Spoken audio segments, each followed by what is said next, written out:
এই অধ্যায়টায় বা একেবারে প্রথম অধ্যায়ে আমরা যদি বলি হচ্ছে, আচ্ছা একজন হ্যান্ড রেইজ করেছো, স্পেসিফিক কোনো কারণ কি রয়েছে হ্যান্ড রেইজ করার?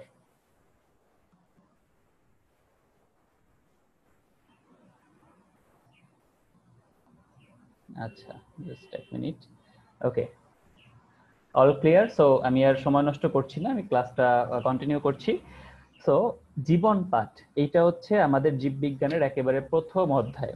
জিনিসটা হচ্ছে আমরা যদি পুরো জীববিজ্ঞানের পুরো বিষয়টা আসলে জীববিজ্ঞান কি, কেন, কোথা থেকে আসছে, কিভাবে জীববিজ্ঞান কাজ করে, এই জিনিসগুলো নিয়ে যদি আলোচনা করতে চাই, তাহলে আমাদের একটা জিনিস স্বীকার করতেই হবে, জীববিজ্ঞান হচ্ছে আমাদের জীবন ধারণের জন্য বা মানব জীবনের জন্য বিজ্ঞানের সবচেয়ে গুরুত্বপূর্ণ শাখা।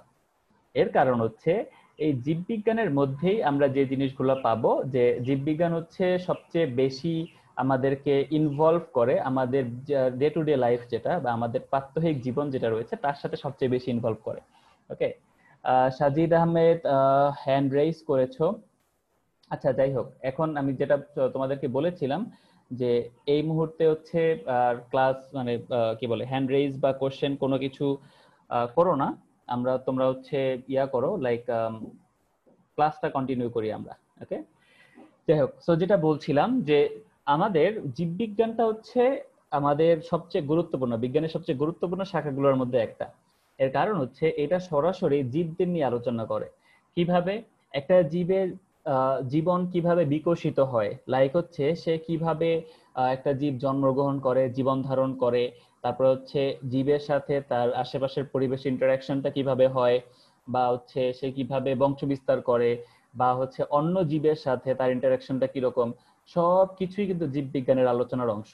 ওকে, সো এই জন্য এই অধ্যায়ের জীবন পাঠে এখানে কিন্তু এই জীববিজ্ঞানের একেবারে ইনিশিয়াল একেবারে প্রাথমিক কিছু জিনিস নিয়ে আলোচনা করা, যে জীববিজ্ঞান কি, কিভাবে, কেন ইত্যাদি সম্পর্কে আলোচনা করা। ঠিক আছে, সো আমরা প্রথমে যদি দেখি যে জীববিজ্ঞানটা আসলে কি, সেটা যদি আমরা একটু দেখি। জাস্ট আ সেকেন্ড।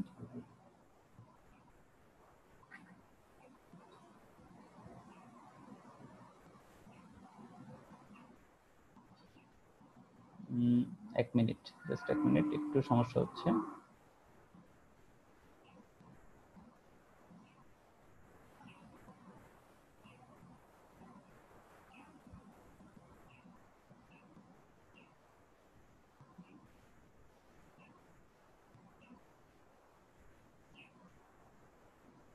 এক মিনিট, একটু সাথেই থাকো।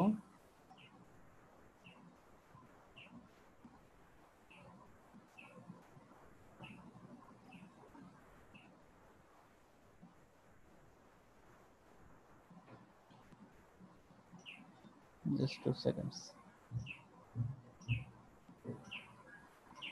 Okay, so now everything okay. আচ্ছা, তো যেটা বলছিলাম যে এই অধ্যায়ে মেইনলি হচ্ছে যেটা আলোচনা করা সেটা হচ্ছে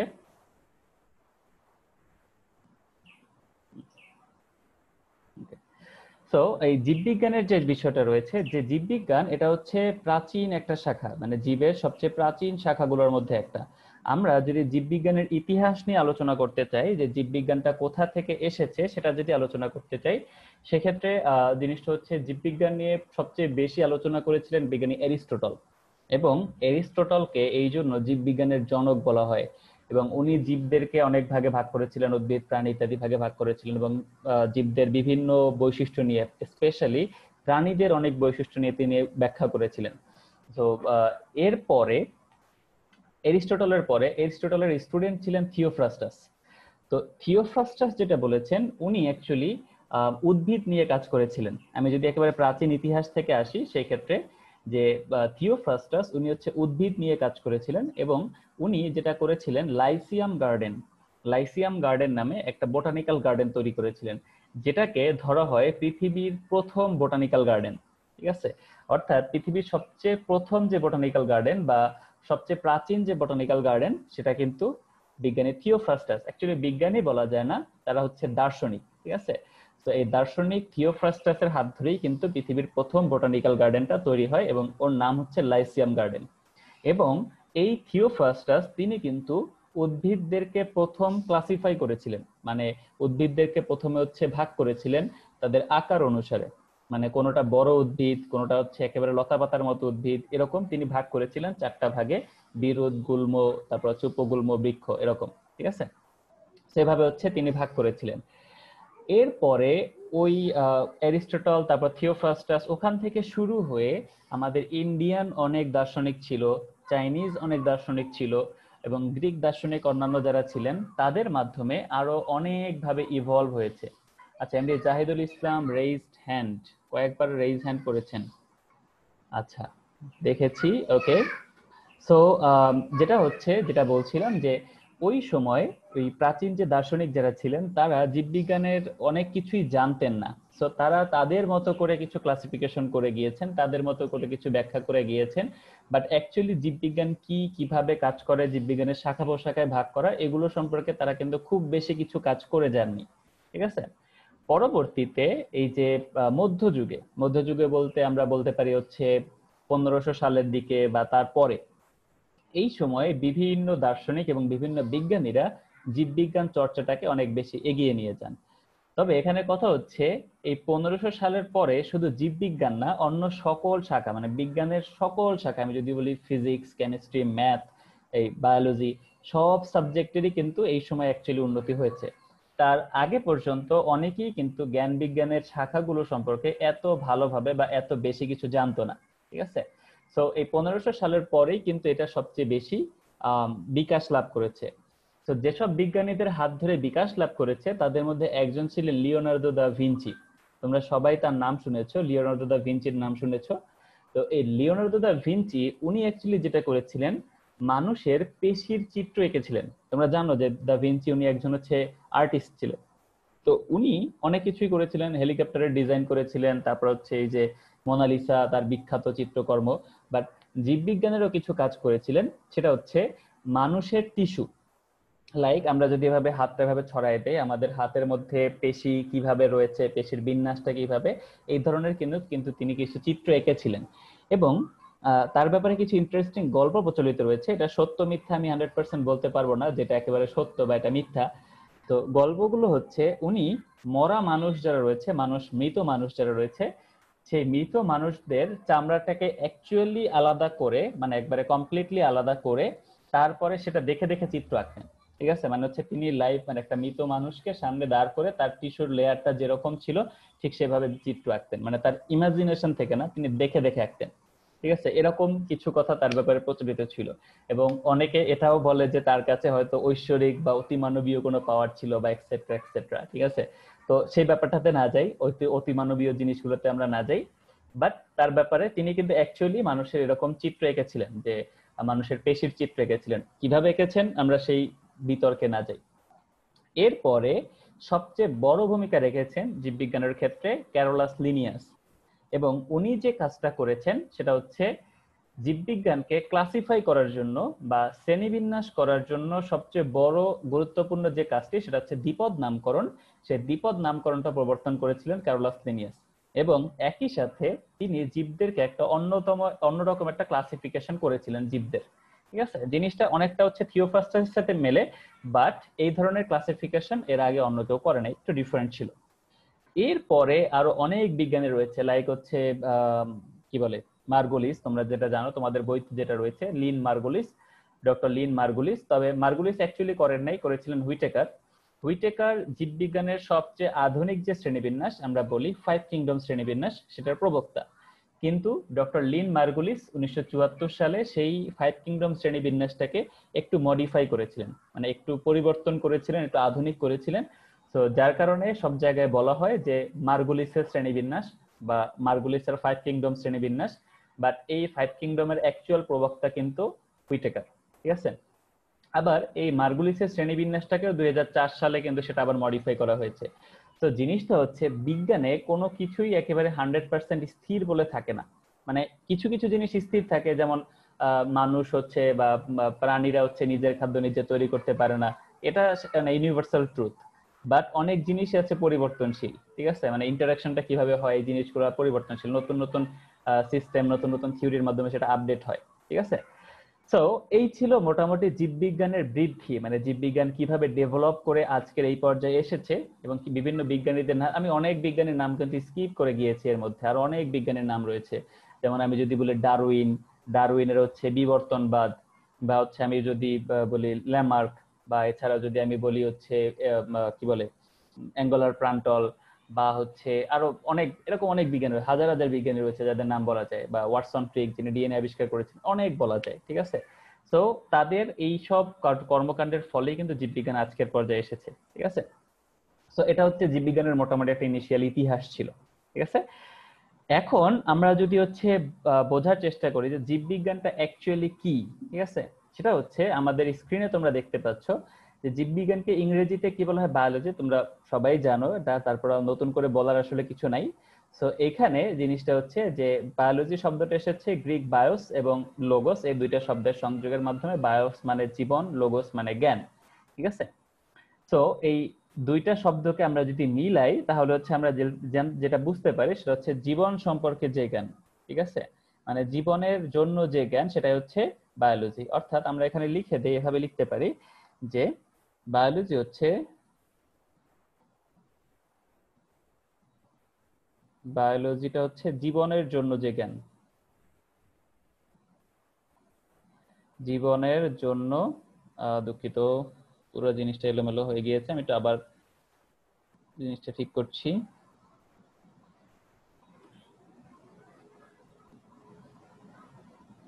বায়োলজি এটা হচ্ছে জীবনের জন্য যে জ্ঞান,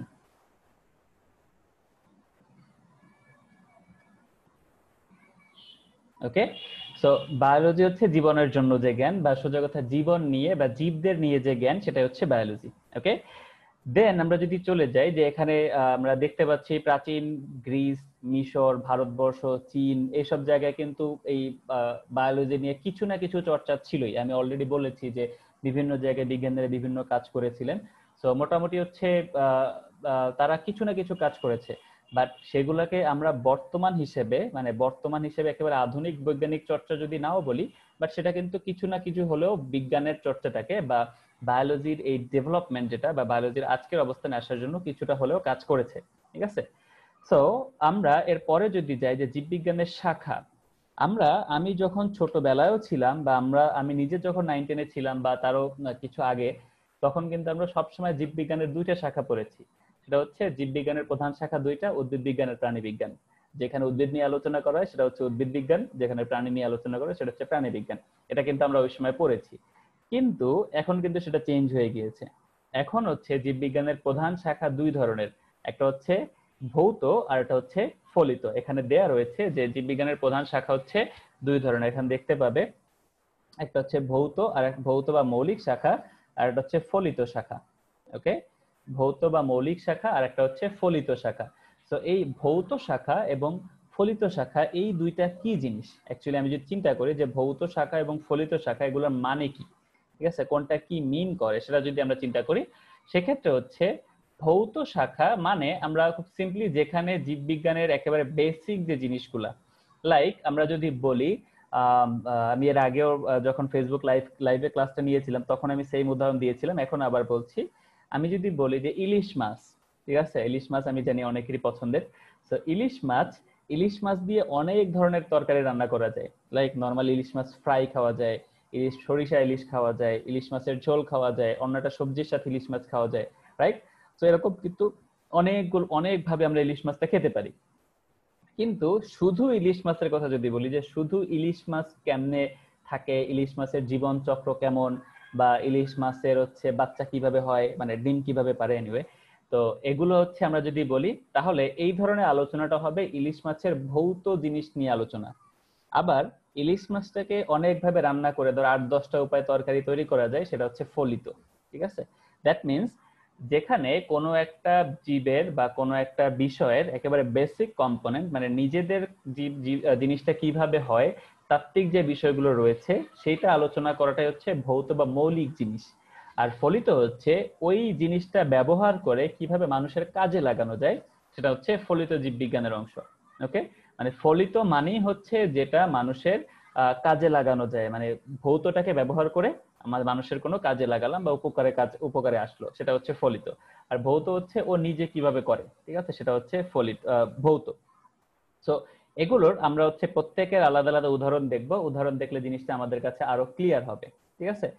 তো আমরা হচ্ছে ভৌত জীববিজ্ঞান এবং হচ্ছে ফলিত জীববিজ্ঞানে যাওয়ার আগে আমি চ্যাট বক্সে দেখতে পাচ্ছি কয়েকজন হচ্ছে কিছু কোশ্চেন করেছে, হয়তো আমি জাস্ট একটু দেখে আসছি চ্যাট বক্সে কারোর কোনো কোশ্চেন রয়েছে কিনা। Just 2 minutes.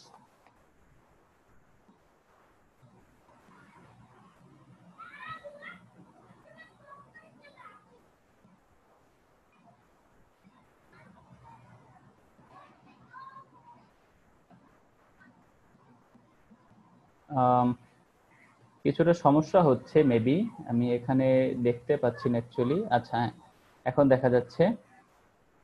আচ্ছা, একজন বলেছেন উই কান্ট সি ইউ। আচ্ছা, আমাকে দেখা যাবে না, এটা খুব স্বাভাবিক। আমাকে দেখতে পাবেন না, এটা খুবই স্বাভাবিক। যেটা দেখতে পাবেন সেটা হচ্ছে আমার স্ক্রিন দেখতে পাবেন। আমার স্ক্রিন স্ক্রিন কি দেখা যাচ্ছে? স্ক্রিন কি দেখা যাচ্ছে আমি সেটা জিজ্ঞেস করেছি, যদি কেউ আনসার দিতেন ভালো হতো। স্ক্রিন দেখা যাচ্ছে কিনা? হ্যাঁ, যদি স্ক্রিন দেখা যায় তাহলে কিন্তু হবে, আমাকে দেখতে না পেলেও হবে। এবং জুম এভাবেই কাজ করে, জুমে হচ্ছে যে স্ক্রিন শেয়ার করে তাকে কিন্তু দেখা যায় না, ঠিক আছে। তো এক্ষেত্রে হচ্ছে আমাকে না দেখলেও চলবে, আমার ভয়েস শোনা গেলেই হবে, ঠিক আছে। সো বুঝতে পেরেছি আমার স্ক্রিন দেখা যাচ্ছে। আচ্ছা, তো এটা নিয়ে আসলে কোশ্চেনটা ছিল। একজন বলেছেন আমাদের হায়ার ম্যাথ ক্লাস কয়টায়? হায়ার ম্যাথ ক্লাস তোমাদের স্কেডিউল অনুসারে সম্ভবত আজকে 7:30। হ্যাঁ, 7:30। আজকে 7:30 তোমাদের হায়ার ম্যাথ ক্লাস হবে। আচ্ছা, একজন বলেছেন ডারউইনিজমটা কি ঠিক? আর what is the name of the student of Aristotle? অ্যারিস্টটলের স্টুডেন্টের নাম হচ্ছে থিওফ্রাস্টাস। আর ডারউইনিজমটা ঠিক না ব্যাঠিক সেটা আমি একটু পরে বলবো, কারণ এখানে ডিসকাস করার মতো অনেক কিছু আছে, ঠিক আছে। আমি এই মুহূর্তে ডারউইনিজম ঠিক না ব্যাঠিক সেটা বলছি না। ওকে। সো আমি হচ্ছে যেটা বলবো সেটা হচ্ছে ভৌত জীববিজ্ঞান। আচ্ছা, এখানে একটা জিনিস, বানানের কিছু জিনিস একটু কারেকশন করা দরকার, এখানে একটু চেঞ্জ হয়ে গিয়েছে, আশা করি তোমরা বুঝতে পারবে। যে ভৌত জীববিজ্ঞান যেটা, সেটা হচ্ছে যে কোনো একটা জিনিস তাত্ত্বিকভাবে অনুসন্ধান করা। সেটা আমি অলরেডি বলেছি যে ভৌত জীববিজ্ঞানটা আসলে কি বা কিভাবে কাজ করে। এখন আমরা যদি ভৌত জীববিজ্ঞানের কিছু উদাহরণ দেখি, লাইক আমরা যদি কিছু উদাহরণ দেখি, একটা উদাহরণ দেখতে পারি এরকম, লাইক হচ্ছে ভৌত জীববিজ্ঞানের একটা উদাহরণ বলতে পারি জেনেটিক্স, ঠিক আছে। জেনেটিক্স যদি আমরা বলি, বা হচ্ছে জিন তত্ত্ব।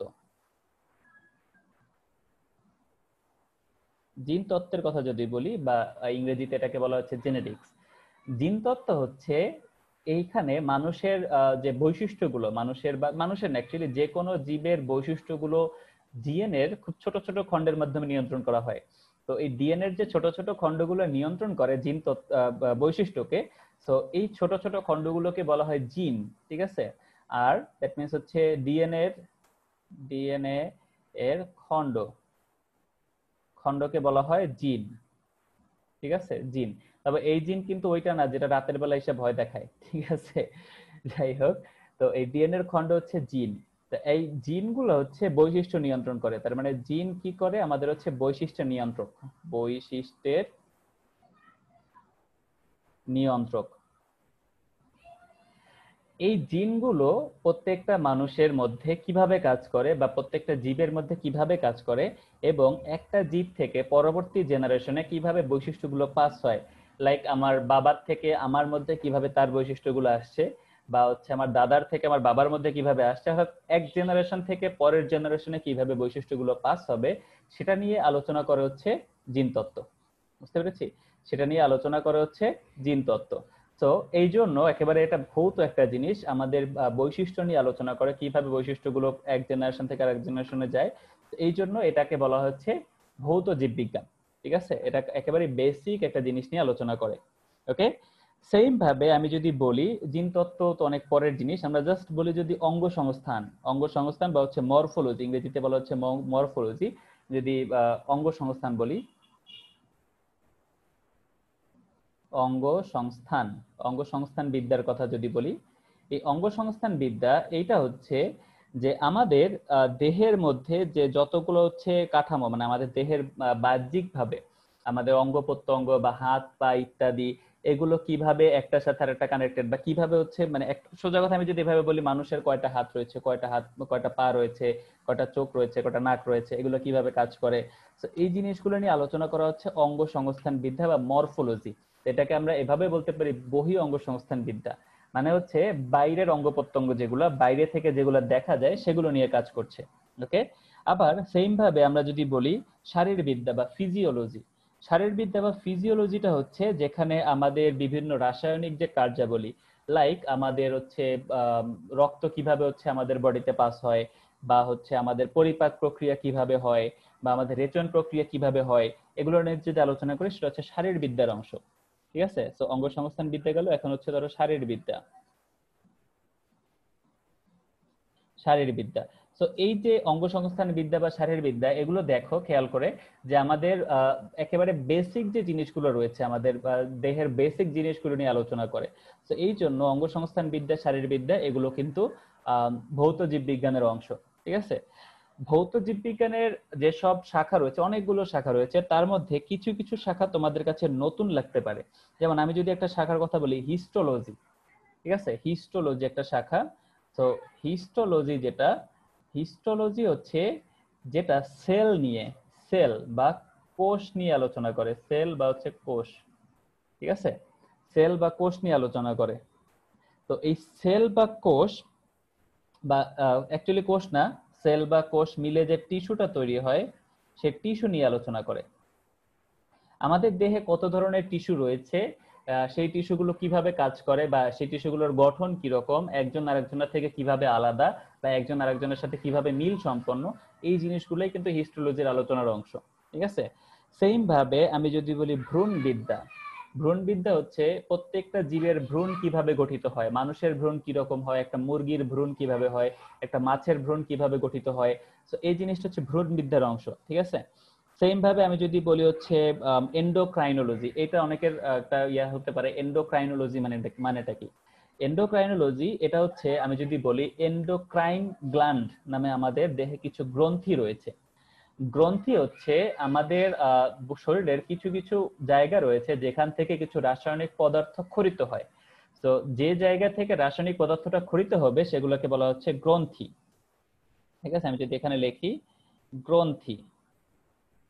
ঠিক আছে, গ্রন্থি হচ্ছে যেখান থেকে রাসায়নিক পদার্থ খরিত হয়, সেটাকে বলা হচ্ছে গ্রন্থি। তো এই গ্রন্থি দুই ধরনের হয়, একটা হচ্ছে অন্তঃক্ষরা গ্রন্থি, যেটাকে ইংরেজিতে বলা হয় এন্ডোক্রাইন গ্ল্যান্ড, আর একটা হচ্ছে বহিঃক্ষরা গ্রন্থি, যেটাকে বলা হচ্ছে এক্সোক্রাইন গ্ল্যান্ড। মানে একটা হচ্ছে এন্ডোক্রাইন অন্তঃক্ষরা, আর এক্সোক্রাইন মানে বহিঃক্ষরা। তো অন্তঃক্ষরা বা এন্ডোক্রাইন গ্রন্থি যেটা, এইটা থেকে যে রাসায়নিক পদার্থগুলো বের হয় তাদেরকে বলা হচ্ছে হরমোন। আর বহিঃক্ষরা বা হচ্ছে এক্সোক্রাইন গ্ল্যান্ড থেকে যে রাসায়নিক পদার্থটা খরিত হয় সেটাকে বলা হয় এনজাইম। হরমোন এবং এনজাইম দুইজনই হচ্ছে গঠনগতভাবে হচ্ছে দুইজনই প্রোটিন, বাট হরমোন সরাসরি আমাদের একটা বৈশিষ্ট্যকে নিয়ন্ত্রণ করে। যেমন আমি যদি বলি গ্রোথ হরমোন, গ্রোথ হরমোন হচ্ছে আমাদের বৃদ্ধি ঘটায়। আমি যদি বলি যে ইয়ার কথা, লাইক হচ্ছে আমি যদি বলি টেস্টোস্টেরন বা হচ্ছে ইস্ট্রোজেন, প্রজেস্টেরন। এখানে টেস্টোস্টেরন হচ্ছে ছেলেদের ক্ষেত্রে, ছেলেদের মানে ছেলেদের যে বৈশিষ্ট্যগুলো রয়েছে সেগুলোর বিকাশ ঘটায়। ইস্ট্রোজেন, প্রজেস্টেরন এগুলো হচ্ছে মেলই বৈশিষ্ট্যের বিকাশ ঘটায়। ঠিক আছে, তো এই যে হরমোনগুলো রয়েছে এরা সরাসরি কোনো একটা বৈশিষ্ট্যকে নিয়ন্ত্রণ করে। তো যার জন্য এই হরমোন বিদ্যা বা এন্ডোক্রাইনোলজি যেটা, সেটা হচ্ছে এই ভৌত জীববিজ্ঞানের একটা অংশ। আর এনজাইম যেটা, এনজাইম হচ্ছে যে একটা কোন রাসায়নিক বিক্রিয়াকে ত্বরান্বিত করে, মানে সে নিজে পরিবর্তিত হয় না, সে জাস্ট বিক্রিয়াটাকে ঘটতে সাহায্য করে। মানে সে নিজে কোনো বৈশিষ্ট্য প্রকাশ করবে না, বা নিজে বিক্রিয়ার আগে বা পরে পরিবর্তিত হবে না, শুধু বিক্রিয়াটা ঘটতে সাহায্য করবে, সেটাকে বলা হবে এনজাইম। ঠিক আছে, তো আমরা সেই হিসেবে এতক্ষণ যেটা বললাম যে মানবদেহের বিভিন্ন অঙ্গ থেকে যে রাসায়নিক পদার্থ খরিত হয়, তো এই অঙ্গগুলোকে বলা হয় গ্রন্থি। গ্রন্থি রয়েছে দুই ধরনের, একটা হচ্ছে এক্সোক্রাইন গ্ল্যান্ড বা বহিঃক্ষরা গ্রন্থি, আর একটা হচ্ছে এন্ডোক্রাইন গ্ল্যান্ড বা অন্তঃক্ষরা গ্রন্থি। অন্তঃক্ষরা গ্রন্থি থেকে খরিত হয় হরমোন, এবং বহিঃক্ষরা গ্রন্থি থেকে খরিত হয় এনজাইম। হরমোন এবং এনজাইম দুইজনই গঠনগতভাবে প্রোটিন, কিন্তু হরমোন সরাসরি একটা বৈশিষ্ট্যকে নিয়ন্ত্রণ করে, কিন্তু এনজাইম বিভিন্ন রাসায়নিক বিক্রিয়ায় প্রভাবক হিসেবে কাজ করে, মানে বিক্রিয়াটা ঘটতে সাহায্য করে, নিজে সরাসরি কিছু করে না। ওকে, তো এই হচ্ছে গ্রন্থির পার্থক্য, এবং তার মধ্যে এন্ডোক্রাইনোলজি বা হরমোন বিদ্যা যেটা, সেটা হচ্ছে আমাদের ভৌত জীববিজ্ঞানের আলোচনার অংশ। ওকে, আচ্ছা, দেন আমি যদি বলি হচ্ছে আরো কিছু ভৌত জীববিজ্ঞান শাখা যদি বলি, জীবভূগোল নামে একটা বিষয় আছে, বায়োজিওগ্রাফি। এই বায়োজিওগ্রাফি জিনিসটা হচ্ছে যে তোমরা একটা জিনিস খেয়াল করে দেখবে, সুন্দরবনে কিন্তু সিংহ নাই, ঠিক আছে? আবার তুমি যদি বাংলা সিনেমা দেখো তাহলে আছে, ঠিক আছে? সাকিব খানের একটা সিনেমার ডায়ালগ ছিল এরকম, সম্ভবত মিশা সওদাগরের সাথে বলতেছিল যে তুই আমারে জানিস, আমি হলাম রয়্যাল বেঙ্গল টাইগার, সুন্দরবনের বাঘ, ঠিক আছে? সাকিব খান ওইটা বলতেছে যে তোর মনে হয় জানা নাই সুন্দরবনে বাঘ না সিংহও থাকে। এই ডায়লগটা দেখার পর আমি চিন্তা করতেছিলাম যে ইহ জন্মে কোনোদিন কি সুন্দরবনে সিংহ ছিল? অ্যাকচুয়ালি ছিল না। তার কারণ হচ্ছে সুন্দরবনের এনভায়রনমেন্টটা যেরকম, ওই এনভায়রনমেন্টে আসলে সিংহ থাকা সম্ভব না। মানে সিংহ ওই ধরনের এনভায়রনমেন্টে থাকে না, ইভেন ওটা বাঘের জন্য সুইটেবল না, বাট ওইটার সাথে বাঘ নিজেকে অভিযোজিত বা অ্যাডাপ্ট করে নিয়েছে, সো যার কারণে বাঘ থাকতে পারে, ঠিক আছে? তো এই হিসাবে তোমরা চিন্তা করতেই পারো। আবার দেখো যে জিরাফ, জিরাফ তুমি বাংলাদেশে পাবা না। আবার ক্যাঙ্গারু, ক্যাঙ্গারু অস্ট্রেলিয়ার বাইরে কোথাও নাই, ঠিক আছে? আবার উট পাখি, উট পাখি মরুভূমির বাইরে অন্য কোথাও নাই, ঠিক আছে? মরুভূমি অঞ্চলের বাইরে অন্য কোথাও নেই। বাংলাদেশে তুমি নর্মালি জঙ্গলের মধ্যে তুমি উট পাখি পাবা না, ঠিক আছে? তো এখানেই তুমি বুঝতে পারতেছো যে ভৌগোলিক কারণে এক এক এলাকার জীবের বৈশিষ্ট্য এক এক রকম হয়, এবং এক এক ধরনের প্রাণী এক এক এলাকাতে বেশি পাওয়া যায় বা কম পাওয়া যায় এরকম, বা কোনো কোনো এলাকাতে পাওয়া যায় না। তো এই যে জীবদের বিন্যাস, মানে বিভিন্ন এলাকাতে হচ্ছে জীবদের যে বিন্যাস রয়েছে, বা বিভিন্ন এলাকার ভৌগোলিক কারণে জীবদের যে একটা পরিবর্তন দেখা যায়, এটাকে বলা হচ্ছে বায়োজিওগ্রাফি, ঠিক আছে? এটাও ভৌত জীববিজ্ঞানের অংশ। ওকে, আচ্ছা, তো এতক্ষণ অনেক বকবক করেছি ভৌত জীববিজ্ঞান নিয়ে। আশা করি তোমরা বুঝতে পেরেছো ভৌত জীববিজ্ঞানের কোথায় কি রয়েছে। আর এইখানেই রয়েছে বিবর্তন বিদ্যা। একজন কোশ্চেন করেছিলেন বিবর্তন বিদ্যা বা হচ্ছে ডারউইনিজম সম্পর্কে একজন কোশ্চেন করেছিলেন। আচ্ছা, আহ এখানে একজন কোশ্চেন করেছিলেন, ওনার নামটা অ্যাকচুয়ালি এখানে দেয়া নাই, যাই হোক, তো উনি ডারউইনিজম নিয়ে কোশ্চেনটা করেছিলেন। ডারউইনিজম, উনি হচ্ছে অ্যাকচুয়ালি ডারউইন ছিলেন একজন ন্যাচারালিস্ট, মানে প্রাকৃতিক, মানে প্রকৃতিবাদী, সোজা কথা প্রকৃতিবাদী। তার মতে যে সময়ের সাথে সাথে প্রকৃতি বা প্রাকৃতিক কারণেই বিভিন্ন প্রাণীর মধ্যে বা বিভিন্ন জীবের মধ্যে পরিবর্তন হয়, ঠিক আছে? এবং সেটা হচ্ছে বিভিন্ন পরিবেশের পরিবর্তনের সাথে সাথে আর বিভিন্ন হচ্ছে প্রাকৃতিক কারণে এই পরিবর্তনটা হয়, এবং যার ফলে একটা জীব থেকে অন্য জীবে আস্তে আস্তে পরিবর্তিত হয়। এবং সেক্ষেত্রে দেখা গেছে সবসময় জীবগুলো সবসময় বেস্ট কিছু জিনিস চুজ করে। লাইক আমি যদি এভাবে একটা উদাহরণ দিয়ে বলি, একটা দ্বীপ, সাপোজ একটা দ্বীপ, ওই দ্বীপটাতে একটা পাখির জন্য প্রচুর খাবার দাবার রয়েছে। আমি একটা উদাহরণ দিই যে প্রচুর খাবার দাবার রয়েছে। যদি প্রচুর খাবার দাবার থাকে, তার আর উড়ে উড়ে খাওয়ার দরকার নেই, সে হেঁটে হেঁটেই ওখানে খেতে পারবে। তো যার কারণে দেখা গেল ওই দ্বীপে যে পাখিটা রয়েছে তার কিন্তু আর ওড়ার দরকার নেই, সে হেঁটে হেঁটে ঠোঁট দিয়ে দিক ওদিক দিয়ে খুঁজে খুঁজে খাবারটা খেতে পারতেছে। এভাবে করতে করতে আস্তে আস্তে দেখা যাবে সময়ের সাথে সাথে তার ডানার কিন্তু আর প্রয়োজনীয়তা নাই, ঠিক আছে? তো একটা সময় যেটা হবে যে এক সময় তার ডানাটা ওড়ার ক্ষমতা হারিয়ে ফেলবে, ঠিক আছে? ওড়ার ক্ষমতা আবার হারিয়ে ফেলবে। তো এইভাবেই কিন্তু প্রকৃতির প্রয়োজনে বা হচ্ছে ওই পরিবেশের সাথে সাথে খাপ খাইয়ে নেওয়ার জন্য জীবের দেহে পরিবর্তন হয়। আবার আমি যদি পোলার বিয়ারের কথা বলি, পোলার বিয়ার যেগুলো হচ্ছে মেরু অঞ্চলে ওই শীত প্রধান অঞ্চলে থাকে, ওরা ওই এত ঠান্ডার মধ্যেও কিন্তু থাকতে পারে। কেন থাকতে পারে? তার কারণ হচ্ছে ওদের পুরো একটা চামড়ার লেয়ার রয়েছে, এবং চামড়ার নিচে খুব মোটা একটা তৈলাক্ত লেয়ার রয়েছে, এবং তেল বা চর্বি জাতীয় জিনিস হচ্ছে তাপ কুপরিবাহী, মানে ওরা হচ্ছে তাপ আটকে রাখে, সোজা কথা। তো যার ফলে যেটা হয়, ওই পুরো তেলের লেয়ারটা ভেদ করে ঠান্ডাটা ওই পোলার বিয়ারের শরীরে প্রবেশ করতে পারে না। তো যার ফলে পোলার বিয়ার কিন্তু ওখানে থাকতে পারতেছে, এবং এই পরিবর্তনটা ও ওই পরিবেশে থাকে বিধায় কিন্তু তার মধ্যে এসেছে। ভাল্লুক বা বিয়ার অন্য জায়গাতেও কিন্তু রয়েছে, সবার ক্ষেত্রে কিন্তু এরকম থাকে না, একমাত্র পোলার বিয়ারের ক্ষেত্রে এরকম রয়েছে, ঠিক আছে? তো এই পরিবেশের সাথে খাপ খাওয়ানোর জন্য বা টিকে থাকার জন্য জীবদের মধ্যে এরকম অনেক বৈশিষ্ট্য আসে, ঠিক আছে? এবং ডারউইন এই জিনিসটাকেই বিবর্তন হিসেবে ব্যাখ্যা করেছেন, যে এটাই হচ্ছে প্রাণীদের বিবর্তন। পরিবেশের সাথে টিকে থাকার জন্য বা পরিবেশের সাথে খাপ খাওয়ানোর জন্য এই সময়ের সাথে সাথে বিভিন্ন জীবের দেহে যে ধরনের পরিবর্তন আসে সেটাই হচ্ছে বিবর্তন, সহজ বাংলা কথা। ঠিক আছে। এবং সেই বিবর্তনের মাধ্যমেই আমরা যদি চিন্তা করি, যখন প্রথম সৃষ্টি হয়েছিল, জীবের যখন সৃষ্টি হয়েছিল, পৃথিবীর কথা যদি বলি, যে উত্তপ্ত গলিত পৃথিবী, সেখান থেকে প্রথম পানি, পানির মধ্যে প্রথম সৃষ্টি হয়েছে অ্যামিনো অ্যাসিড, সেই অ্যামিনো অ্যাসিড থেকে তৈরি হয়েছে প্রোটিন, প্রোটিন থেকে জলজ পরিবেশে আণুবীক্ষণিক জীব, সেখান থেকে আস্তে আস্তে আস্তে আস্তে আস্তে আস্তে এত কমপ্লেক্স জীবদের এত মানে জটিল বৈশিষ্ট্য। আমি যদি বিবর্তনবাদের আলোকে ব্যাখ্যা করি, তো ওইভাবে আস্তে আস্তে সময়ের সাথে সাথে পরিবর্তন হতে হতে আমরা আজকের এই পর্যায়ে এসেছি। এটা হচ্ছে মানে বিবর্তনের, বা এই যে ডারউইনিজম যদি বলে, ডারউইনিজমের তত্ত্ব অনুসারে জিনিসটা এভাবে হয়। ঠিক আছে। তো ডারউইনকে বলা হয় কিন্তু প্রকৃতি বিজ্ঞানী। ঠিক আছে। এবং ওনার একটা বিখ্যাত বই আছে, on the origin of species by means of natural selection. তো এই ন্যাচারাল সিলেকশন বা প্রাকৃতিক নির্বাচন তত্ত্ব যেটা, সেটা ডারউইনেরই দেয়া। ওকে। সো অনেক কিছু বললাম ডারউইনিজম সম্পর্কে এবং ভৌত জীববিজ্ঞান সম্পর্কে। আশা করি তোমরা এতক্ষণ যা কিছু বলেছি সেটা বুঝতে পেরেছো। ওকে। সো আমি কয়েকজনের কিছু এখন জাস্ট 2 মিনিটস এর মধ্যে, নতুন করে কেউ প্রশ্ন করো না যদি তোমার কোনো প্রশ্ন না থাকে। যারা অলরেডি কোশ্চেন দুই একটা করেছে, আমি সেটা জাস্ট একটু 2 মিনিটের মধ্যে চেক করব, জাস্ট 2 মিনিটস এর মধ্যে। আচ্ছা, আমি দেখতে পাচ্ছি সামিহা ইসলাম বলেছেন রুটিন কোথায় পাওয়া যাবে। রুটিন তো সম্ভবত তোমাদের কাছে অলরেডি দেয়া হয়েছে, অথবা হচ্ছে তোমাদের ফেসবুক যে পেজটা রয়েছে সেই পেজে তোমরা পাবে রুটিন, ক্লাস রুটিনটা ফেসবুক পেজে পাবে। আচ্ছা, এছাড়া হচ্ছে যেটা দেখতে পাচ্ছি, বলেছেন কখন কোন ক্লাস কিভাবে জানবো। ওই যে ক্লাস রুটিন থেকে, ক্লাস রুটিনটা ফেসবুক পেজে দেয়া আছে। আচ্ছা, আপনি কি ডারউইনিজমে বিশ্বাস করেন, যেখানে সৃষ্টিকর্তার প্রতি বিশ্বাস আছে, সেখানে ডারউইনিজমকে টেনে আনা অপ্রাসঙ্গিক? আচ্ছা, এখানে বিশ্বাস অবিশ্বাসের কথাটা আমি বলতেছি না, আমি খুব মানে ভালোভাবেই হচ্ছে আমি আল্লাহর বা সৃষ্টিকর্তার প্রতি বিশ্বাসটা আমার রয়েছে। আমি এখানে ডারউইনিজমটা টেনে আনছি না, আমি জাস্ট বলেছি ডারউইনিজম মূল যে থিমটা কি, ডারউইনিজম কিভাবে বা ডারউইনিজমটা অ্যাকচুয়ালি বিবর্তনটাকে কিভাবে ব্যাখ্যা করেছে সেটা হচ্ছে আমি বলেছি। তো এখানে আমার বিশ্বাস অবিশ্বাসের কোনো কথা না, এটা বিজ্ঞান, মানে বিজ্ঞানের ভাষায় ডারউইনিজম কি সেটা বলেছি। তো এখানে আসলে ধর্ম টানার কোনো দরকার নেই, আমি ধার্মিক মানুষ ভাই, আমি ধর্মে বিশ্বাস করি। আচ্ছা, এছাড়া হচ্ছে মৌলি বলেছেন বায়োজিওগ্রাফিটা বুঝি নাই। আচ্ছা, আমি বুঝাই দিচ্ছি। আর হচ্ছে রেজওয়ান বলেছেন ক্লাসের নোটস গুলো কিভাবে পাবো। ক্লাসের নোটস গুলো হচ্ছে স্লাইড আকারে তোমাদের কাছে চলে যাবে আশা করি। আর হচ্ছে গুগল ক্লাসরুমে দেয়া হয়েছে। ওকে, হ্যাঁ ওখানে পেয়ে যাবে। আর হচ্ছে রেজন আহমদ স্যার অভিযোজন মানে কি?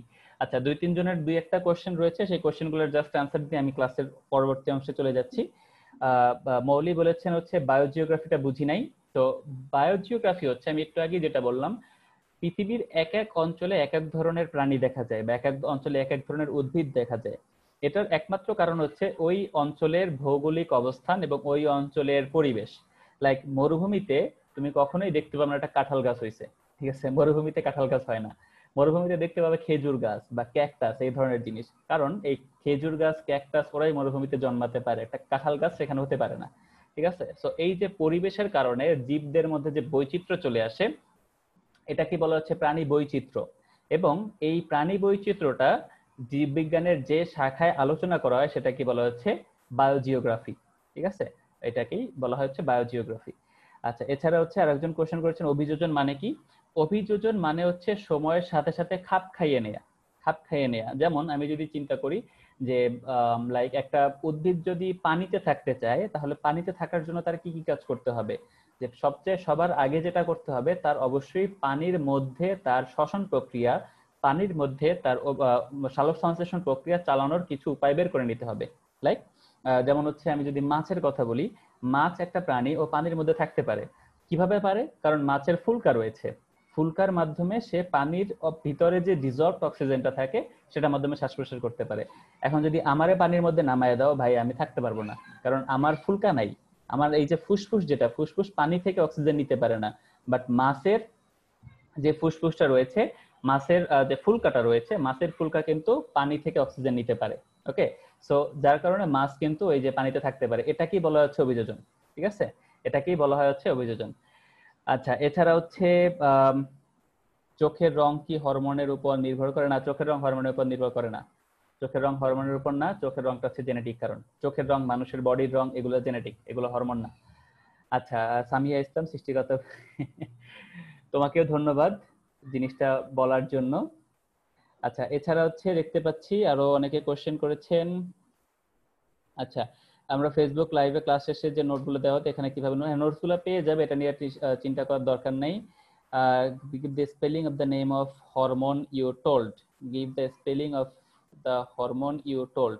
আচ্ছা, স্পেলিং বলতে আমি হরমোনের যেগুলো বলেছি, টেস্টোস্টেরন, ইস্ট্রোজেন, প্রজেস্টেরন, এগুলা সার্চ দিলেই তুমি পেয়ে যাবে। ঠিক আছে, এগুলার স্পেলিং জাস্ট জানার জন্য বলেছি, এগুলো এখন এটা নিয়ে ঘাটাঘাটির দরকার নেই, এই মুহূর্তে নাই। আমরা যখন হচ্ছে প্রজনন তন্ত্র পড়বো তখন আলোচনা করব, তখন আরো ভালোভাবে সবকিছু বলে দিব। আর যদি তারপরেও সার্চ করতে চাও যে ইস্ট্রোজেন, প্রজেস্টেরন, টেস্টোস্টেরন বাংলায় লেখা নিও। আর টেস্টোস্টেরন বলে TESTORONE, testosterone, sorry TESTOSTERONE, testosterone. ঠিক আছে, নাম বলেও ভুল করলাম। আচ্ছা, এছাড়া হচ্ছে চোখের রং হরমোনের উপর না, চোখের রং হরমোনের উপর নির্ভর করে না। তার অভিযোজন কি আমি বলেছি, how can we get the animal of different countries on zoo. আচ্ছা, জু যেটা বা চিড়িয়াখানা, যেটা চিড়িয়াখানাতে বিভিন্ন প্রাণীগুলোকে রাখা হয় একটা আর্টিফিশিয়াল ওয়েতে। আর্টিফিশিয়াল ওয়ে বলতে তাদেরকে বিভিন্ন প্রোটেকশনের মাধ্যমে রাখা হয়, নানা ধরনের প্রোটেকশন, লাইক নিয়মিত খাবার গ্রহণের মাধ্যমে, নিয়মিত খাবার দেওয়ার মাধ্যমে, বা হচ্ছে নিয়মিত পরিচর্যার মাধ্যমে তাদেরকে সংরক্ষণ করা হয়। জু হচ্ছে যেখানে প্রাণীদেরকে সংরক্ষণ করা হয়, তো ওইটার সাথে পরিবেশের সম্পর্ক নাই। ঠিক আছে, যেমন চিড়িয়াখানায় যদি বলি একটা বাঘ থাকে একটা খাঁচার মধ্যে, বাট ন্যাচারাল পরিবেশে সে কি খাঁচার মধ্যে থাকে? অবশ্যই থাকে না। তো তারপরেও সে বাঘ খাঁচার মধ্যে কিভাবে আছে, তাকে ওই যে ডেইলি খাবার দেয়, তো খাবার দেয়, খাবার খায়, ওখানে শুয়ে থাকে। ঠিক আছে, তো যার কারণে হচ্ছে চিড়িয়াখানা আর ওই ন্যাচারাল পরিবেশ টোটালি আলাদা।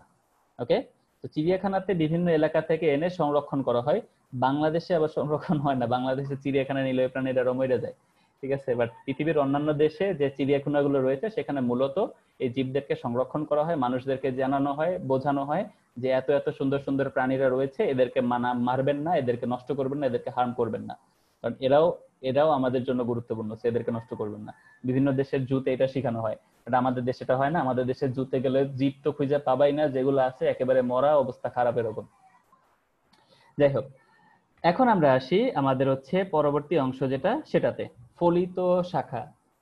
যে জীববিজ্ঞানের ফলিত শাখা কোনটা? ফলিত শাখা হচ্ছে যেখানে প্রয়োগ, ঠিক আছে, এখানে বানানো একটু ভুল আছে, যেখানে প্রয়োগটাই বড় সেটা হচ্ছে ফলিত শাখা। এখন প্রয়োগটা বড় কিভাবে, আমি কয়েকটা জিনিস এখান থেকেই দেখাচ্ছি। এই যে জিন তত্ত্ব রয়েছে, জিন তত্ত্ব, এই জিন তত্ত্ব বলে কিভাবে এক জেনারেশন থেকে অন্য জেনারেশনের বৈশিষ্ট্যটা পাস হয়, রাইট? বাট আমরা সেই জিনকে মডিফাই করে যদি আমরা আমাদের ভালোর জন্য কাজে লাগাতে পারি, সেটা হচ্ছে প্রয়োগ হবে। যেমন আমি খুব সিম্পল ওয়েতে যদি বলি, একটা বড়ই গাছ, আমি একটা দেশি কুল বড়ই, মানে দেশি কুল বড়ই না, জাস্ট দেশি একটা বড়ইয়ের কথা বলি, যদি বলি দেশি বড়ই যারা খাইছো, ছোট ছোট বড়ই যেগুলো, সেগুলো কিন্তু স্বাদ অন্যরকম, খুব মজা লাগে খাইতে, এটা টক মিষ্টি স্বাদ একটা লাগে, খুব মজা লাগে। বাট তুমি যদি বড় আপেল কুলগুলো খাও, এটা দেখলে মানে সাইজে অনেক বড়, বাট পানি পানি, মজা লাগে না। ঠিক আছে, সো এই মিষ্টি যে লাগবে, অবশ্যই মিষ্টি হওয়ার জন্য বা টক মিষ্টি স্বাদের জন্য ওর একটা জিন কাজ করে, আবার পানি পানি হওয়ার জন্য ওর একটা জিন কাজ করে। সো তুমি যদি এই পানি পানি হওয়ার যে জিনটা, সেটাকে এই টক মিষ্টি জিন দিয়ে এক্সচেঞ্জ করতে পারো, তাহলে তুমি কি পাবে?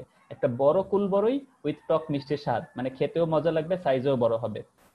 তো এই যে জিনকে মডিফাই করে তুমি মানুষের কাজে লাগালা, সেটা তোমার জন্য ভালো না? যে একটা বড় বড়ই পাইলা, যেটা হচ্ছে খেতে মজা, তো এটা মানুষের জন্য ভালো না, প্রয়োগ করলা, তোমার জ্ঞান যেটা আছে সেটাকে প্রয়োগ করলা মানুষের কল্যাণে, মানুষের ভালোর জন্য।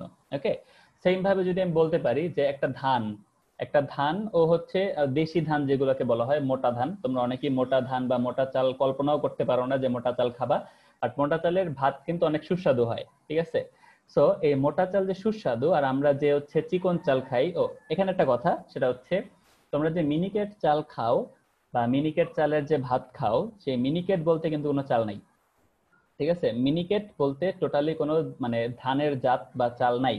ওইটা হচ্ছে মোটা চালটাকে মেশিনের মাধ্যমে, বিভিন্ন ওই যে রাইস মিল যেগুলো রয়েছে সেখানে ওই মেশিনের মাধ্যমে ছেটে বা কাটার ফলে চিকন করে তারপরে বাজারে বিক্রি করে। ঠিক আছে, সো অ্যাকচুয়ালি মিনিকেট বলতে কিন্তু কোনো জাত নাই, কোনো চালের বা কোনো ধানের জাত নাই। ওটা জাস্ট হচ্ছে মানে ইয়া করা, বা কি বলে ছাটা, মানে আর্টিফিশিয়াল হইতে, মানে মোটা ধানটাকে কেটে ছোট করা। ঠিক আছে, এখন যেটা বলছিলাম যে দেশি ধানটা হচ্ছে অনেক বেশি মজা, বাট বেশি দেশি ধানের চালটা মজা, বাট ওই যে চিকন ধান যেগুলো আছে অ্যাকচুয়ালি ইরি ধানের যে চালগুলো সেগুলো আসলে অত বেশি মজা লাগে না। কিন্তু ইরি ধানের সুবিধা যেটা সেটা হচ্ছে ইরি ধানের ফলন অনেক বেশি দেশি ধানের তুলনায়। তো আমি যদি এমন ভাবে এই দুইটার জিনকে এমন ভাবে রূপান্তর করতে পারি যার ফলে এরকম হবে যে ফলনও অনেক ভালো হবে, স্বাদও অনেক ভালো হবে, এরকম যদি করতে পারে সেটা আমার কল্যাণে কাজে লাগলো। যেমন আমি যদি বলি একটা ধান রয়েছে যে ধানটার নাম হচ্ছে জ্যাপোনিকা, জ্যাপোনিকা জাতের একটা সুপার রাইস রয়েছে। আমি এখানেই নামটা লিখি যে জ্যাপোনিকা নামের একটা সুপার রাইস রয়েছে। জ্যাপোনিকা, এটা হচ্ছে সুপার রাইস। এটাকে সুপার রাইস কেন বলে? তার কারণ হচ্ছে এইটার ফলন অনেক ভালো, অনেক বেশি ফলন হয়, এবং এর মধ্যে ভিটামিন এ তৈরির জন্য দুইটা জিন এবং আয়রন, ঠিক আছে, লৌহ, এই লৌহের জন্য আরো 3টা জিন স্পেসিফিক ভাবে এর মধ্যে দেয়া রয়েছে জ্যাপোনিকা জাতের সুপার ধানের মধ্যে। যার ফলে এই সুপার ধান বা সুপার রাইস যেটা রয়েছে এইটা তুমি যদি খাও, মানে এই চালটা যদি তুমি খাও, তাহলে তোমার বডির ভিটামিন এর যে চাহিদা রয়েছে সেই চাহিদাটা মিটবে, একই সাথে তোমার বডিতে লৌহের যে চাহিদাটা রয়েছে সেটাও মিটবে। তো এই জাতটা মেইনলি আফ্রিকাতে যেসব এলাকাতে মানুষজন হচ্ছে মানে খুব খাদ্য সংকটে ভোগে তাদের জন্য মেইনলি এটা উদ্ভাবন করা। তো এটা ডেফিনেটলি বিজ্ঞানের জন্য খুব বড় একটা উদ্ভাবন। তো এই যে দেখো জিন মডিফাই করে আমরা সেটাকে মানুষের কাজে লাগাচ্ছি, অবশ্যই এই ধরনের মানে কোনো একটা জিনিসকে মডিফাই করে মানুষের কাজে লাগা বা প্রয়োগ করা, এটাই হচ্ছে ফলিত শাখা। ওকে, তো এরকম ফলিত শাখা আরো অনেক রয়েছে। যেমন আমি যদি বলি এইখানে যেমন রয়েছে অঙ্গ সংস্থান বিদ্যা, শারীরবিদ্যা, হিস্টোলজি, এগুলো সব কিছুর একটা প্রয়োগের দিক হচ্ছে চিকিৎসা বিজ্ঞান, ঠিক আছে, মেডিকেল সায়েন্স। আবার আর একটা হচ্ছে প্রয়োগিক দিক রয়েছে হচ্ছে ফার্মাসি। এখন ফার্মেসি মানে কিন্তু ওই যে পাড়ার দোকান না যেখানে ঔষধ বিক্রি করে, ফার্মেসি বিজ্ঞানের একটা শাখা, ঠিক আছে, একটা পড়াশোনার একটা শাখা যেখানে অ্যাকচুয়ালি কিভাবে ঔষধ তৈরি করে, কোন ঔষধ কিভাবে হচ্ছে মানুষের রোগ প্রতিরোধে সাহায্য করবে সেই জিনিস নিয়ে আলোচনা করে। সো ফার্মাসি হচ্ছে ফলিত জীববিজ্ঞানের একটা অংশ। ওকে, সেরকম আরো জীববিজ্ঞানের অংশ রয়েছে লাইক কীটতত্ত্ব, এন্টোমোলজি, ঠিক আছে, এন্টোমোলজি। কীটতত্ত্ব হচ্ছে বিভিন্ন কীটপতঙ্গ কিভাবে হচ্ছে মানুষের উপকার করে বা ক্ষতি করে। অধিকাংশ কীটপতঙ্গ ক্ষতি করে, আবার কিছু কিছু উপকারও করে। সো কে উপকারী, কে ক্ষতিকর, কার জীবন স্টাইল কিরকম, তো মানে কে কাকে কিভাবে কাজে লাগানো যায়, এগুলো হচ্ছে ফলিত জীববিজ্ঞানের অংশ। সেম ভাবে আমি যদি বলি পরিবেশ বিজ্ঞান, সমুদ্র বিজ্ঞান, তারপর হচ্ছে জিন প্রযুক্তি, বা হচ্ছে এই যে বন্যপ্রাণীবিদ্যা, বায়োইনফরমেটিক্স, এভরিথিং, এগুলো সবগুলো হচ্ছে ইভেন ফিশারিজ মানে মৎস্য বিজ্ঞান, মাছ নিয়ে কাজ করা, বা হচ্ছে ভেটেরিনারি এডুকেশন যেগুলো রয়েছে, এগুলো সবই ফলিত জীববিজ্ঞানের অংশ। তার কারণ এই শাখাগুলোর মাধ্যমে অ্যাকচুয়ালি জীববিজ্ঞানের জ্ঞানটাকে আমাদের মানুষের কাজে বা প্রয়োগিক ক্ষেত্রে কিভাবে লাগানো যায় সেটা নিয়ে আলোচনা করা হয়। ওকে, তো আশা করি তোমরা বুঝতে পেরেছো ফলিত জীববিজ্ঞানটা আসলে কি। ঠিক আছে, আশা করি তোমাদের মনে আর তেমন কোনো প্রশ্ন নাই। তবে ফলিত জীববিজ্ঞানের মধ্যে একটা জিনিস একটু তোমাদের সাথে আমি শেয়ার করব, আলোচনা করব, সেটা হচ্ছে জীবাশ্ম বিজ্ঞান। জীবাশ্ম, জীবাশ্মটা আসলে কি? জীবাশ্ম হচ্ছে আমাদের যে জীবগুলো রয়েছে বা প্রাচীনকাল থেকে যে জীবগুলো ছিল সেই জীবগুলো মারা যাওয়ার পরে পরিবেশের বিভিন্ন কারণে লাইক হচ্ছে তাপের প্রভাবে, চাপের প্রভাবে, মাটি চাপা পড়ে বা অন্যান্য বিভিন্ন ভাবে এই জিনিসটা হচ্ছে তোমার কি বলে রয়ে গিয়েছে মাটির নিচে, মাটির চাপা পড়ে রয়ে গিয়েছে, এবং যেটার ফলে ওটা পরবর্তীতে মডিফাই হয়ে জীবাশ্মে রূপান্তরিত হয়েছে, মানে দেহাবশেষ, জীবের দেহাবশেষ যেটা বলি সেটাই রূপান্তরিত হয়েছে। তো বিজ্ঞানের যে শাখায় এই জীবাশ্ম নিয়ে আলোচনা করা হয় সেটা হচ্ছে জীবাশ্ম বিজ্ঞান। ইংরেজিতে এটাকে বলা হচ্ছে প্যালিয়েন্টোলজি। তো প্যালিয়েন্টোলজিস্টদের অনেক গুরুত্বপূর্ণ, তাদের কাজটা কিন্তু অনেক গুরুত্বপূর্ণ। তার কারণ আমরা ডাইনোসর সম্পর্কে কিভাবে জানলাম? এই প্যালিয়েন্টোলজিস্টের মাধ্যমে জানছি যে ডাইনোসর একসময় ছিল, বা আগের যে এরকম জীব ছিল বা ওরকম জীব ছিল, এগুলো আমরা জেনেছি কিন্তু প্যালিয়েন্টোলজিস্টের মাধ্যমে। ওনারা যদি না বলতেন তাহলে কিন্তু আমরা এটা জানতে পারতাম না, বা ওই রিসার্চটা না করা হলে আমরা জানতে পারতাম না। ওকে, সো এটা হচ্ছে জীবাশ্ম বিজ্ঞানের অংশ। সো আশা করি তোমরা বুঝতে পেরেছো ফলিত জীববিজ্ঞানটা আসলে কি। তো আমি জাস্ট 2 মিনিটস এর মধ্যে আবার দু একটা কোশ্চেন দেখবো। আচ্ছা, সজীব আহমেদ বলেছেন ভাইয়া রুটিন নাই এফবি তে। রুটিন তো থাকার কথা, আমি যতদূর জানি রুটিন ছিল। আচ্ছা, আর একজন বলেছেন ক্লাস কখন শেষ হবে? ক্লাস একটু পরেই শেষ হবে, বেশিক্ষণ তোমাদের আটকে রাখবো না। আজকে তো আমাদের ফার্স্ট ক্লাস এবং ইন ডিটেলস অনেক কিছু বলছি। তো এর জন্য আজকে আরো প্রথমে অনেক কিছু তোমাদের অ্যাপ সম্পর্কে বা কিভাবে ক্লাস করবা সেটা সম্পর্কে বলেছি, যার কারণে আর খুব বেশিক্ষণ তোমাদের আটকে রাখবো না। ঠিক আছে, আচ্ছা, রেকর্ড ভিডিওটা কিভাবে খুঁজে পাবো? তোমরা জুম অ্যাপের মধ্যে ঢুকলেই এখানে হচ্ছে কয়েকটা অপশন দেখতে পাবে, যে ভিডিওস রেকর্ডেড এরকম কিছু অপশন থাকে। সেই অপশনগুলো থেকে তুমি রেকর্ডেড ভিডিওটা পাবে। ওকে, আমি চ্যাট বক্সে দেখতে পাচ্ছি অনেকের অনেকগুলো কোশ্চেন রয়েছে, একটু দেখে আসি। আচ্ছা, এক সেকেন্ড।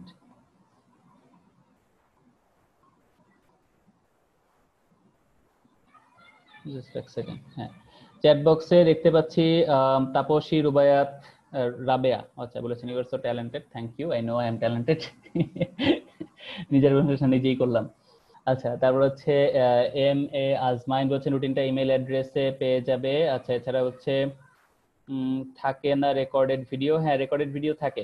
রেকর্ডটা আপনার জুমে থাকবে, আমাদের টায় থাকবে না। আমার এখানে থাকবে। আচ্ছা, তোমরা যে কোনো ভাবেই হোক, ওয়ান ওয়ে অর আনাদার, তোমাদের যে কোনো ভাবেই হোক আমরা রেকর্ডেড ভিডিওটা হচ্ছে দিয়ে দিব। মানে প্রত্যেকটা ক্লাসে রেকর্ডেড ভিডিও তোমরা পাবে, ডোন্ট ওয়ারি অ্যাবাউট দ্যাট, ঠিক আছে? সো রেকর্ডেড ভিডিও তোমরা পাবে, এটা নিয়ে টেনশন করো না। আচ্ছা, সো এই হচ্ছে ফলিত জীববিজ্ঞানের অংশ। আর এটা ছাড়া তোমাদের এর পরের জিনিসটা হচ্ছে শ্রেণীবিন্যাস। পরের আলোচনার টপিক হচ্ছে শ্রেণীবিন্যাস। তবে আজকে আমি শ্রেণীবিন্যাসে যাব না। শ্রেণীবিন্যাস নিয়ে যে আলোচনাটা, সেটা আমি যাব না। তার কারণ হচ্ছে শ্রেণীবিন্যাসের সম্পর্কে বেশ ডিটেইলস একটু আলোচনা করতে হবে, কারণ তোমরা অ্যাকচুয়ালি অনেকের মধ্যে একটা কনফিউশন কাজ করে যে শ্রেণীবিন্যাস কি, কিভাবে। আমরা আমাদের নেক্সট যে ক্লাসটা রয়েছে, নেক্সট ক্লাসে, নেক্সট যেদিন বায়োলজি ক্লাস হবে রুটিন অনুসারে, সেই দিন আমরা হচ্ছে ফলিত জীববিজ্ঞান এবং ভৌত জীববিজ্ঞান তো আলোচনা করলামই। আমরা নেক্সট দিনে আলোচনা করব হচ্ছে শ্রেণীবিন্যাস, দ্বিপদ নামকরণ এবং এই চ্যাপ্টারের বাকি যতটুকু রয়েছে। অর্থাৎ নেক্সট ক্লাসে আমরা এই চ্যাপ্টারটা শেষ হবে, ঠিক আছে? এবং ওইখানে ওই ক্লাসটায় তোমাদের জন্য কিন্তু অনেক ইন্টারেস্টিং কিছু জিনিস রয়েছে, তোমাদের জানার অনেক কিছু রয়েছে, বোঝার অনেক কিছু রয়েছে। ওকে, সো আশা করি নেক্সট ক্লাসটাতে তোমরা সবাই আবারও জয়েন করবা, এবং যেহেতু তোমাদের জন্যই এটা করা, তো আশা করি তোমরা সবাই থাকবে, রেগুলার ক্লাস করবে। আর এখন যেহেতু করোনা প্যান্ডেমিকের সময় তোমাদের অ্যাকচুয়ালি স্কুল কলেজ বন্ধ, সো এভাবেই তোমরা অনলাইনে তোমাদের শিক্ষাটাকে বজায় রাখো। আর আমরা ক্লাসরুমে যারা রয়েছি, আমরা সবসময় চেষ্টা করি, আমি তো পার্সোনালি এটা চেষ্টা করি যে সবসময় তোমার জ্ঞানের পরিধিটা বাড়াতে, যেটা তোমার বইতে নাই বা যেটা তুমি নর্মালি স্কুলের টিচার বা কোচিং এর টিচারদের কাছ থেকে নাও জানতে পারবে, সেরকমও কিছু যাতে তুমি জানো, ঠিক আছে? কারণ তোমার জানাটাই হচ্ছে আসল। পরীক্ষায় তুমি যদি জানো, পরীক্ষা ভালো করতেই পারবা, ঠিক আছে? বাট আগে জানতে হবে। সো যার কারণে অনেক কিছু তোমাদের বলবো, বা এই ক্লাসেও বলেছি, সামনেও বলবো। আশা করি এইগুলো তোমরা ভালোভাবে শিখবে এবং তোমাদের ভবিষ্যতে কাজে লাগবে। ওকে, সো আজকে আমি এখানেই শেষ করছি। আজকের ক্লাসটা এই পর্যন্তই। যারা যারা ছিলে, আমি জাস্ট একটু চেক করছি আমার এখানে এনি প্রবলেম। ওকে, আমার এখানে একটু সমস্যা হয়ে গিয়েছিল, কানেকশন একটু সমস্যা হয়েছিল, আশা করি সমস্যা হবে না। আর যেটা বলছিলাম যে আজকের ক্লাসটা আমি এখানেই হচ্ছে শেষ করব। আর এছাড়া হচ্ছে দেখতেছি আরো কয়েকটা কমেন্টস দেখছি হচ্ছে অ্যাপের ভিডিওগুলোতে ব্যাকগ্রাউন্ড মিউজিক ইউজ না করলে বেশি ভালো হয়। আচ্ছা, এটা আমরা ইনশাল্লাহ আমলে নিব। ব্যাকগ্রাউন্ড মিউজিক এর ব্যাপারটা একটু চেষ্টা করব, যাতে এগুলো তোমাদের যে কোনো সমস্যা আমাদেরকে জানাতে পারো, আমরা সেই অনুসারেই কাজ করব ইনশাল্লাহ। আচ্ছা, সো আজকের যে ক্লাসটা এই পর্যন্তই শেষ করব। আমাদের নেক্সট যে ক্লাস রয়েছে, আজকেই তোমরা জানো আজকে 7:30টায় তোমাদের আবারও ক্লাস রয়েছে, হায়ার ম্যাথ ক্লাস। এন্ড এরপর থেকে রেগুলার তোমাদের ক্লাস থাকবে বিকাল 5:15টায় এন্ড সন্ধ্যা 7:30টায়, আর দুই একটা ক্লাস একটু সকালে থাকবে। ওই অনুসারে তোমরা রেগুলার ক্লাস করবে। এবং আবারও বলছি, যারা পরে এসেছিলে, যারা পরে জয়েন করেছিলে, তাদের জন্য আবারও বলছি, তোমাদের প্রত্যেকটা ক্লাসের আগে অবশ্যই ওই ক্লাস রিলেটেড যে অনলাইন ভিডিও ক্লাসগুলো রয়েছে তোমাদের অ্যাপে, দেন হচ্ছে বেসিক কনসেপ্ট, এগুলো অবশ্যই অবশ্যই অবশ্যই করে আসবে। এন্ড হচ্ছে যে কোশ্চেন অ্যান্সার প্র্যাকটিস, ইভ্যালুয়েশনের যেগুলো, ওগুলো প্র্যাকটিস করে আসবে। যার ফলে কি হবে, তুমি অলরেডি যখন ওই ক্লাসটা করবে, তোমার মধ্যে কিন্তু কিছু কোশ্চেন রেজ করবে, তুমি কিছুটা বুঝবা, বাকিটা আমার কাছ থেকে বা যে টিচার ক্লাস নিবে তার কাছ থেকে ক্লিয়ার করে নিবে। ওকে, সো এভাবেই কিন্তু তোমার পড়াটা তুমি 100% ফুলফিল করতে পারবে। কারণ ওইটা যদি না করো বা নিজে থেকে যদি আগে একটা হালকা সেমি প্রিপারেশন না নিয়ে আসো, এখানে হঠাৎ করে বুঝলে কিন্তু অনেক কিছুই তোমার মাথার বা অনেক কিছু তোমার কাছে ক্লিয়ার নাও হতে পারে, বাট ওইখানে একবার দেখে আসার পরে জিনিসটা ক্লিয়ার হবে। ওকে, আর যারা বেসিক কনসেপ্ট পাও না বা অ্যাপের মধ্যে যারা বেসিক কনসেপ্ট পাচ্ছ না, তাদের ব্যাপারে যারা না অ্যাকচুয়ালি কেউই পাচ্ছ না, ওইটা হচ্ছে আমরা প্রত্যেকটা ক্লাসের সাথে সাথে বেসিক কনসেপ্ট আপডেট করে দিব। লাইক নেক্সট ক্লাসের আগে তোমরা বায়োলজি এই চ্যাপ্টারের বেসিক কনসেপ্ট পেয়ে যাবে। আবার পরবর্তী যে ক্লাস হবে মানে প্রথম ক্লাসটা প্রত্যেকটা সাবজেক্টের প্রথম ক্লাসের পরে সেকেন্ড ক্লাসের আগেই তোমরা হচ্ছে বেসিক কনসেপ্ট পেয়ে যাবে, ঠিক আছে? সো এটা নিয়ে টেনশন করো না, তোমাদের যেহেতু আমরা লাইভ ক্লাসটা শুরু করেছি তোমাদের সব ধরনের সহযোগিতা আমরা করব, ঠিক আছে? তো বেসিক কনসেপ্টটা তোমরা ক্লাসের সাথে সাথে পেয়ে যাবে, এখনই খুঁজে লাভ নাই, ওটা অটোমেটিক্যালি তোমাদের আপডেটেড হয়ে যাবে, ঠিক আছে? ওটা তোমরা আস্তে আস্তে পাবে। এখনই তুমি বায়োলজি চ্যাপ্টার 11 তে গেলে পাবে না, আগে চ্যাপ্টার 1 হবে, দেন হচ্ছে আস্তে আস্তে যাবে। ওকে, আচ্ছা। এছাড়া হচ্ছে বায়োলজির পরের ক্লাসের সাবজেক্ট কি? বায়োলজির পরের ক্লাসটা হচ্ছে হায়ার ম্যাথ। আজকে হায়ার ম্যাথ রয়েছে তোমাদের, ক্লাসটা হবে হায়ার ম্যাথ। আমি আর একটা কোশ্চেন আনসার সেকশনে জাস্ট লাস্টের দিকে দুইটা কোশ্চেন দেখে আসি। অ্যাপে ডাউনলোড অপশন স্টার্ট করলে ভালো হতো। হ্যাঁ, ডাউনলোড অপশনটা আসবে তোমাদের, সবকিছুই আসবে। আচ্ছা, আপনারা কি ফুল বুক কমপ্লিট করাবেন? হ্যাঁ, অফকোর্স আমরা ফুল বুক কমপ্লিট করাবো। ওই দিন আমাদের টার্গেট হচ্ছে 4 to 5 মান্থস, 4 থেকে 5 মাসের মধ্যে আমরা আস্তে আস্তে তোমাদের পুরো টপিক ওয়াইজ, যেহেতু তোমরা আমাদের পেইড কাস্টমার, পেইড স্টুডেন্ট, সোজা কথা আমাদের পেইড স্টুডেন্ট, সো তোমাদের প্রত্যেকটা টপিক আমরা হচ্ছে কমপ্লিট করে দিব, ঠিক আছে? প্রত্যেকটা সাবজেক্ট আমরা কমপ্লিট করে দিব, সিলেবাস অনুসারে আমরা আগাবো। এই জন্যই তো একেবারে শুরু থেকে শুরু করেছি। আজকে একটা ক্লাস, নেক্সট ক্লাসে চ্যাপ্টার হয়ে যাবে, এবার আস্তে আস্তে শেষ করব। ওকে, আশা করি পুরোটা টাইম তোমরা আমাদের সাথেই থাকবে। আর সেকেন্ড হচ্ছে, তোমরা যদি মনে করো যে তোমরা আমাদের মাধ্যমে উপকৃত হচ্ছ বা ক্লাসগুলো করে উপকৃত হচ্ছ, অনেক কিছু জানছো, তাহলে অবশ্যই তোমাদের ফ্রেন্ডসদেরকে ইনভাইট করবে আমাদের অ্যাপে সাবস্ক্রাইব করার জন্য। কারণ সবাই মিলে একসাথে ক্লাস করলে তোমাদেরই ভালো হবে, এবং তখন কিন্তু ফ্রেন্ডদের মধ্যে আবার কম্পিটিশন করতে পারবে যে তুই কতটুকু শিখলি, আমি কতটুকু শিখলাম, এরকম, ঠিক আছে? সো ফ্রেন্ডসদের মধ্যে এই আমাদের ব্যাপারে জানাও যদি মনে করো যে তোমরা উপকৃত হচ্ছ। ওকে, আর আরেকটা জিনিস, সেটা হচ্ছে পরের ক্লাস কি বার কয়টা? আজকেই রয়েছে, আজকেই সন্ধ্যা 7:30, আজকেই সন্ধ্যা 7:30 তোমাদের নেক্সট ক্লাস। তো নেক্সট ক্লাস করবে। আর হচ্ছে আপনি আমাদের পরে যেদিন ক্লাস করাবেন ওই দিন কোন সাবজেক্টের উপর পড়াবেন? আমি নেক্সট দিন তোমাদের হচ্ছে বায়োলজি পড়াবো, কারণ আমি বায়োলজি টিচার, আমি বায়োলজি টিচার, বায়োলজি পড়াবো, ম্যাথের টিচার ম্যাথ পড়াবে। তো আমি তোমাদের বায়োলজি পড়াবো, এবং আমি তোমাদের হচ্ছে এই টপিক, এই চ্যাপ্টারের পরের যে টপিক, মানে যে টপিকগুলো বাকি রয়েছে, শ্রেণীবিন্যাস, তারপর হচ্ছে নামকরণ, এগুলো নিয়ে আলোচনা করবো। অর্থাৎ এই চ্যাপ্টারটা নেক্সট দিনে শেষ হবে ইনশাআল্লাহ। ওকে, আর অ্যাপস এর স্ক্রিনশট কাজ করে না, অ্যাপস এর স্ক্রিনশট কাজ করবে না, অ্যাপ ওইভাবেই কাজ করা, অ্যাপে তোমার নিজের ভিডিওগুলো দেখতে হবে, স্ক্রিনশট কাজ করবে না। আচ্ছা, বললো তো ফলিত জীববিজ্ঞান আচ্ছা, ওকে। সো আশা করি আর কারোর কোনো সমস্যা নেই তোমাদের, ঠিক আছে? আর কারো আচ্ছা স্ক্রিনশট নিতে পারি, আচ্ছা এনিওয়ে, যাই হোক, ওগুলো তোমাদের পার্সোনাল ব্যাপার, ওগুলোতে আমি ইনভলভ হচ্ছি না। এনিওয়ে, সো আজকের ক্লাসটা এখানেই শেষ করছি। ধন্যবাদ সবাইকে জয়েন করার জন্য, এবং তোমরা নেক্সট ক্লাসগুলো রুটিন অনুসারে ঠিকঠাক মতো জয়েন করো এবং রেগুলার আমাদের সাথে থাকো। তোমাদের যত সমস্যা রয়েছে সমস্যাগুলো আমরা সলভ করবো। এন্ড অফকোর্স তোমরা অবশ্যই অনলাইন ক্লাস, বেসিক কনসেপ্ট ওগুলো পড়ে তারপরে ক্লাসে জয়েন করবে, তাহলে তোমাদের জন্য এটা ভালো হবে। এমন না যে ওইটা না পড়লে ক্লাস করতে পারবে না, অবশ্যই ক্লাস করতে পারবে, বাট ওইটা পড়ে আসলে তোমার জন্য বেটার হবে। ওকে, ধন্যবাদ সবাইকে, ভালো থাকো, সুস্থ থাকো, এন্ড অবশ্যই বাসায় থাকো। আল্লাহ হাফেজ।